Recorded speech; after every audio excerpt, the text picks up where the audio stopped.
Free Agency 2018. Brown James. Le King. Let's go. Le sweepé. Attention Alex. Ah, ouais. Il y en a aux Cavs qui vont être sensibles. Hein, Petit coup de... ah bah coup de n'empêche. balai. Hein. Eh oui, fraîchement swept Fraîchement sweepé. out of Golden State. Tout propre. Tout bien balayé. Pour ceux qui ne l'ont pas vu, évidemment, on a fait une grosse vidéo au début du mois de juin sur que va faire LeBron. What the fuck with LeBron James. Une énorme vidéo de 45 minutes pour faire tous les dossiers possibles et imaginables. On se rapproche de la Free Agency qui débute ce dimanche On y voit matin. un peu plus clair sans vraiment y voir plus clair, mais bon, on a l'impression d'y voir plus clair. Source c'est, multiple Voilà, c'est ça. sources. Ouais.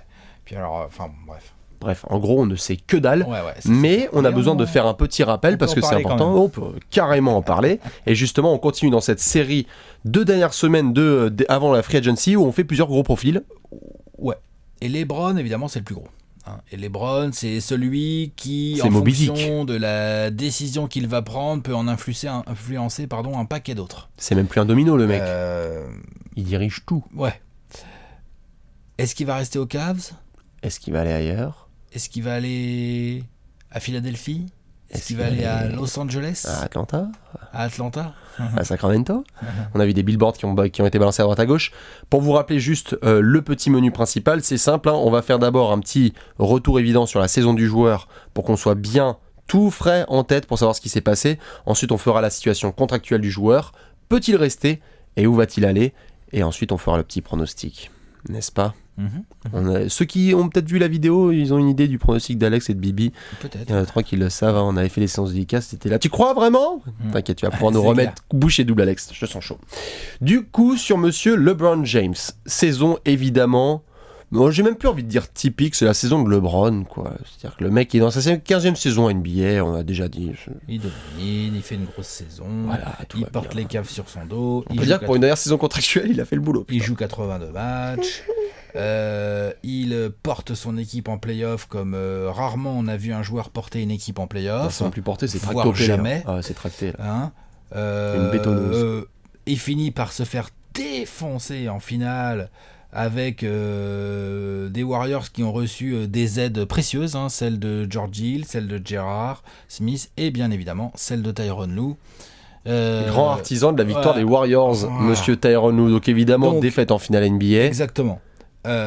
Dur à avaler, je pense. Encore En une plus, défaite. tout au long de la saison, il y a eu quelques petites accroches avec son proprio. Monsieur Dan Gilbert, coucou. Des accroches plutôt idéologiques, politiques. Hein, Dan Gilbert. Machin est pour Trump, votez pas pour Trump. Bon, ça peut un peu s'écorcher. J'ai envie de bosser avec un proprio qui soit plutôt du même avec moi. Oui, Ce genre de et choses. puis. Voilà. Puis la suite de la carte de LeBron aussi, on en a parlé, qui va Je être pense importante à regarder. que tous ces éléments font que, en fonction des opportunités qui vont se dresser devant lui, LeBron pourrait envisager un départ. Donc c'est la question qu'on s'était posée, genre dans la grosse vidéo qu'on a faite il y a quelques semaines. Exactement. Il y a 2 semaines à peu près. On s'était déjà posé cette question, tout à fait. Là, cette fois, par rapport à la situation contractuelle. Parce que la saison de LeBron, on la connaît par cœur. Il n'y a pas de problème. Le mec, en saison contractuelle, il a été beast mode. Voilà, là il est en player option, c'est ça ? Il y a une player option activée avant le 29 juin. La grande question qu'on s'est posée, C'est au c'est... max, hein. LeBron, c'est Voilà. au max. Hein. La grande question qu'on s'est posée, c'était... Est-ce que il la met à l'envers, entre guillemets, aux Cavs, genre je me barre, ou est-ce que je négocie une potentielle un potentiel sign and trade pour faire en sorte de ne pas mettre une deuxième carotte aux Cavs ? C'était un peu la question qu'on Oui, on s'était s'était posée. posé la question. Ouais. Oui. Est-ce que ton avis a changé depuis ? Est-ce que ça part en mode libre, ou est-ce qu'il est capable de faire un petit geste aux amis de l'Ohio ? Tout va dépendre de où il veut aller. Puisqu'il y a des franchises chez lesquelles LeBron pourrait avoir envie d'aller, mais qui ne peuvent pas l'accueillir Et dans, les dans leur cap. contreparties, c'est un peu compliqué. Ou qui ne peuvent pas déjà l'accueillir dans leur cap. Tout à fait. Ils peuvent se bricoler pour faire de la place, tout ça, mais enfin, ça n'est pas gagné cette affaire. Faire entrer un camion dans des toilettes. Hein. Voilà. C'est un peu ça, le bordel. Tu m'as fait peur. Donc, il y a quand même des jeunes qui nous regardent. Hein. L'autre option, c'est de trouver une franchise donc, qui l'accueillerait en sign and trade. Mais encore faut-il que cette franchise ait des contreparties qui intéressent Cleveland. Bien sûr. Donc tout ça, de toute façon, c'est LeBron qui va trancher. On sait comment ça va se passer. LeBron va faire des petits rendez-vous avec des gens. Là, il a installé son trône, là, je sais pas où. Et puis les courtisans viennent s'agenouiller devant le roi là. Tout à fait. C'est cette semaine, c'est jour-ci. C'est à partir. Non, alors ça ne peut pas être avant le 1er juillet. Non, sûr, ça doit être à partir de la semaine prochaine. Mais attention, vous l'avez vu, certains, les dernières rumeurs, etc. Ça envoie du clin d'œil quand même. Il y a des sources dans tous les sens. Donc il y en a qui disent qu'il va prendre sa décision apparemment plus tôt que les années précédentes, où c'était généralement une semaine à 10 jours après le début de la Free Agency. Là, ça pourrait être autour du 4 juillet, donc la fête de l'indépendance aux États-Unis. Ça pourrait être à la partir KD. du 1er juillet, le roi reçoit les bouffons. Exactement. Et il décide ensuite celui qui le fait le plus marrer. C'est ça. Et comme ça, on verra. Et on verra qui va choper le pompon. Sachant que, ça c'est un aspect important à mentionner par rapport à 2010 et 2014, LeBron a 33 ans, il connaît la ligue par cœur, il le disait un petit peu, en tout cas c'est des sources qui ont été balancées à droite à gauche, je suis pas sûr qu'il a besoin d'être vraiment courtisé. C'est certes un gros ego, mais il connaît la ligue par cœur, il a besoin de savoir. Je dis ça, c'est pour me moquer. Bien sûr. Il veut connaître, déjà LeBron c'est au max, donc ça parle pas d'argent, il n'est pas là pour négocier un contrat. Il est là, franchement, il prend le max, LeBron. Il va pas prendre autre chose que le max. Ah bon ? Pourquoi faire ? J'en reviens à la phrase qu'on se dit souvent, c'est compliqué d'aller chercher le max, c'est le titre. Oui. Mais c'est tout, c'est le seul rempart que j'ai à... C'est vrai ce que tu dis d'ailleurs. On pourrait imaginer qu'une franchise dans laquelle LeBron a vraiment envie d'aller lui dise bah ouais, mais par contre, gros, si tu veux qu'on te mette des All-Stars à côté... de 28 millions. Voilà. Comme et d'ailleurs, LeBron est tout à fait le genre à potentiellement accepter. Son business, ça va. LeBron, c'est bon. On va pas commencer à nous gonfler pour 10 patates. Tu vois. Ça. C'est pas le genre en plus. Il a 2-3 sous de côté. Bref, donc l'argent, c'est ça que je voulais dire surtout. L'argent n'est pas vraiment la question centrale en fait. Non, mais tu vois, par rapport à tout à l'heure, on parlait d'un Paul George. L'autre jour, on parlait d'un Paul George. Lui, je pense que l'argent. Il regarde beaucoup plus. Pas le même âge, pas le même. Quand on parlait dans notre vidéo un peu piscine des Lavine, des Aaron Gordon, et tous ces mecs-là. Je pense que LeBron est plus en mode, évidemment qu'il faut qu'il soit hyper bien payé, mais en même temps, il va moins regarder, il va plus regarder genre l'environnement, sa famille, j'allais y venir, dans quel genre de ville il veut s'installer, qu'est-ce qu'on lui propose comme projet sportif aussi. Attends. Bien sûr, j'allais y venir d'ailleurs, comment est-ce qu'on pourrait hiérarchiser, parce que c'est ça qui est important avec LeBron, c'est comment est-ce qu'on peut hiérarchiser, parce que tu viens de le dire, l'aspect financier, c'est pas forcément le grand truc. Est-ce que il y en a beaucoup qui mentionnent le côté post-carrière. Il y en a beaucoup qui mentionnent aussi C'est-à-dire, c'est quoi C'est-à-dire, vu qu'on rentre dans un potentiel dernier virage de LeBron, bon après l'autre il peut jouer encore 10 ans, vu comment il joue, on sait pas encore. Mais il y a le côté un petit peu, vu la position qu'il a, politique, market, sa propre entreprise, le fait qu'ils veulent faire aussi des trucs extra basket, est-ce qu'il va prendre aussi une destination qui peut être tournée vers ça ? Wink wink, une cité par exemple en Californie, ce genre de choses par exemple, ou une cité du côté de la grosse Colombie par exemple, exactement. Ça peut être ça. Est-ce que c'est le confort de vie avec la famille après les avoir, comme il l'a dit, mis dans des situations de sacrifice pendant des années et des années?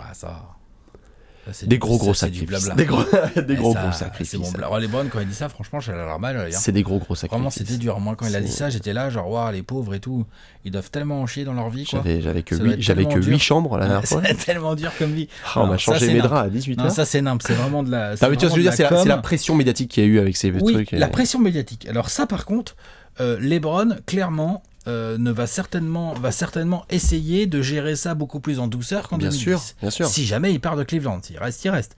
Si jamais il part de Cleveland, il va essayer de gérer ça plus en douceur. Donc, il va essayer d'amener ça bien. C'est pour ça qu'on parlait de sign and trade, parce que c'est aussi un bon moyen pour LeBron de faire en sorte que Cleveland ton image est clean, un peu moins lésé. Ton image est clean. Ils lui en vendront pas, il a ramené un titre en 2016, mais ça fait quand même clean de chez clean. Clean as fuck, Tu pars en laissant quand même les clés sous la table. Voilà. C'est bien, c'est pas mal. Genre un truc propre. Bien sûr. Et genre, je t'ai mis la clé sous le pot de fleurs. Bien sûr, un petit post-it, un texto, le code Wi-Fi.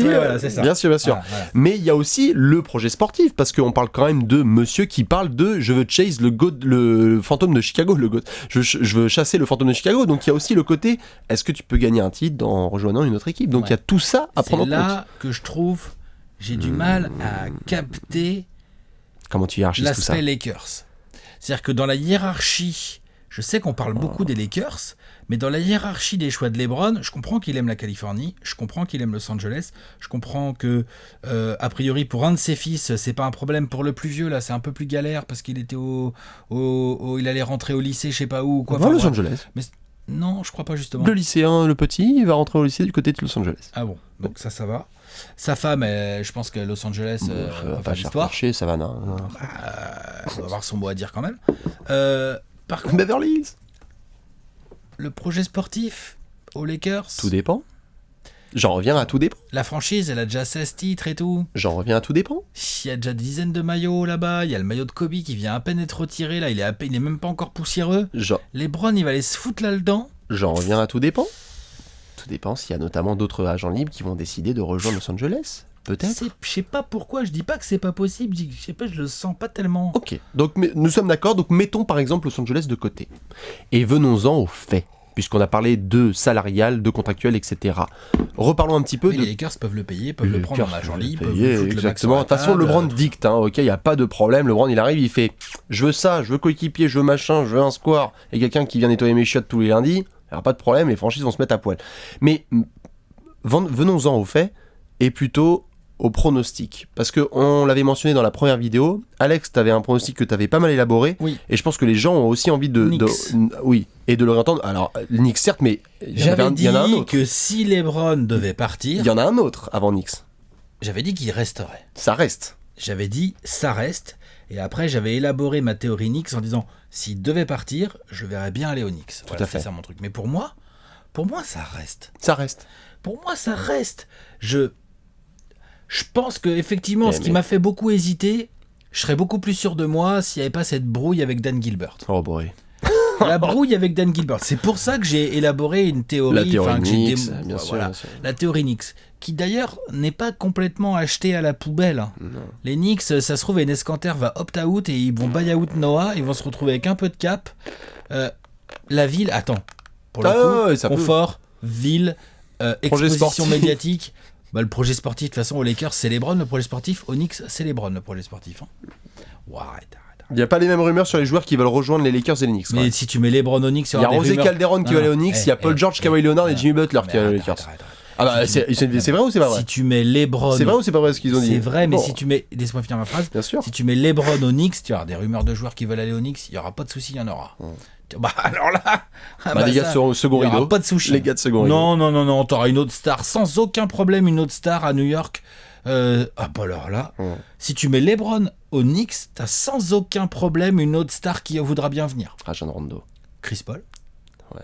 Ah bah, possible. Donc c'est Knicks. Pourquoi pas Kawhi, il a des médecins, il a des bons médecins, il paraît à New York. C'est moi ou c'est pas moi? Non, oui, en plus son camp voulait qu'il aille du côté du New Jersey. N'importe quoi. Bref. Donc ça reste quand même sur New York. Non, mais ça reste quand même du côté de New York, oui, ta piste. En tout cas, je trouve déjà, je sais pas, aller à l'Ouest, je sais pas, tout ça, ça fit pas tellement. L'autre projet qui a bien la cote en ce moment en termes de rumeurs et qu'il faut pas négliger, c'est le projet Sixers. Avec ce côté, les Sixers ont quand même du cap. Les Sixers, en gros, ça serait le King qui vient rejoindre le process et qui fait un peu un héritage à Ben Simmons, tu vois, jusqu'à 35, 36, 37. Il y aura un côté assez beau et tout, même si je vois plus les Sixers faire un énorme forcing pour un Kawhi ou voir un Paul George, enfin tu vois, un ailier comme ça, un peu moins dominant médiatiquement, je pense. Mais je pense qu'il ne faut pas sous-estimer l'option Cavs. Très bien. Je pense. Très bien, eh bien je vais rester sur la piste. Toi tu restes sur ta piste là-bas là ? Je reste sur la piste de Sud-Plage. Mais comment Miami. D'accord. Mais alors, par contre... Sign and trade. D'accord. On arrive. D'accord. On parle de sign and trade. Courant. Tout à fait. Je pense que LeBron, comme on l'a dit encore, fait attention à son image. On ne quitte pas Cleveland comme ça, en les mettant dans le caca. Sauf s'il a envie vraiment de mettre un extérieur droite-gauche dans la gueule de Dan Gilbert. Et c'est ça, je te dis, c'est ce que j'arrive pas à... Ce qui est fort probable. Mais j'arrive pas non plus à le jauger. Hein. C'est une patate chaude. Hein. On sait pas. Mais j'ai l'impression quand même qu'il va faire les choses potentiellement assez bien. Ça ne lui attirerait aucune critique s'il se barre comme ça parce qu'il a fait son taf à Cleveland.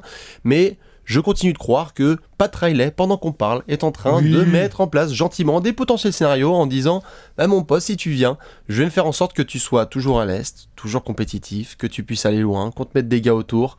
Eh vas-y, tiens Melo, il va faire le buy-out là en septembre, tiens on va le prendre au minimum. » Et puis pour le coup, le Heat, ça c'est bien pour ta théorie, le Heat a quand même des joueurs... à envoyer tellement au Cavs. Tu peux faire matcher les salaires assez facilement, quoi. Genre Whiteside, un petit Whiteside et puis un petit je sais pas quoi. Là. John Waiters, James Johnson, Tyler Johnson, tout ce que tu veux. Ils ont pas grand chose peut-être en pic de draft, faut regarder ce qui reste au hit. Ah oui, non, c'est compliqué, mais bon, je veux dire, quelque part, les Cavs, tu peux faire un truc à 3 équipes. En tout cas, je reste sur la piste Miami pour les raisons qu'on a mentionnées. Je suis d'accord avec toi sur La piste Lakers, au moment où on tourne, les pistes, apparemment, on n'en sait rien, c'est Lakers. vraiment Sixers, Lakers et Cavs. Quoi. C'est soit ça reste, soit Sixers, soit Lakers. Maintenant, nous, on est out of bounds, toi t'es plutôt Knicks, moi je suis plutôt Miami, et on va voir ce que ça donne avec LeBron. Dans tous les cas, si je peux te mettre juste on the spot, est-ce qu'on est encore une fois sur un cas où LeBron part, ou est-ce qu'il s'arrange pour faire en sorte de quitter Cleveland proprement, s'il part? Non, moi je vois pas les LeBron dans un trade. Sign and trade. Non, LeBron c'est le king, il signe où il veut. il signe où il Quand veut, il c'est veut. ça, il se met pas dans le transfert. Ouais. C'est vrai que ça, Non, il se met c'est pas assez dans un royal. trade. Non, je peux comprendre. Ou alors Ouais, c'est ouais. lui qui fait le trade vraiment de A à Z, mais Bien sûr. Et petit scénario, là où je te mets aussi on the spot, parce que ça a trotté pas mal dans la tête. Souvent, le 4 juillet, là, depuis 2 ans, c'est un peu réservé à KD, dans le sens un peu date de merde, etc., la traîtrise, etc. Est-ce qu'il est capable de se prendre le 4 juillet, là, pour dire, genre, t'inquiète, on va prendre et on va montrer comment faire les choses, en vrai. Est-ce que c'est le 4 juillet? Est-ce que c'est après? Il y a une date qui te... Est-ce que tu penses que ça va être tôt? Est-ce que vous pensez que ça va être tôt, la décision de LeBron, ou est-ce que ça va être un peu plus tard? Est-ce qu'il va... Tôt. tôt pour plusieurs raisons. La première, c'est que je pense que rien que lui, déjà, il a pas envie de s'infliger ça pendant C'est chiant. 10-15 jours. Deuxième raison, plus il le fait tôt, plus les dominos après tombent tôt. Donc plus il a de chance d'avoir une autre star qui débarque avec lui. Tout à fait. Voilà. Très bien. Tôt. Je suis d'accord. Donc voilà, dans tous les cas, pour l'apéro LeBron.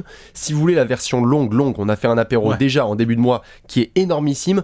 N'hésitez pas à balancer vos avis, évidemment. La prochaine deadline par rapport à LeBron, c'est 29 juin, donc on opt-out. On prend pas en d'autres cas, on va pas opt-in. La player option a je sais plus combien de millions qu'il doit prendre aux Cavs. Je pense pas qu'il la prend, on est d'accord. Et donc après, on rentre dans la free agency. Non. Et on rentre dans la free agency et la semaine prochaine, on se fait plaisir avec le King, n'est-ce pas? C'est parti. On va devoir enchaîner avec d'autres profils. N'hésitez pas à aller checker les prochains. À la prochaine. Ciao.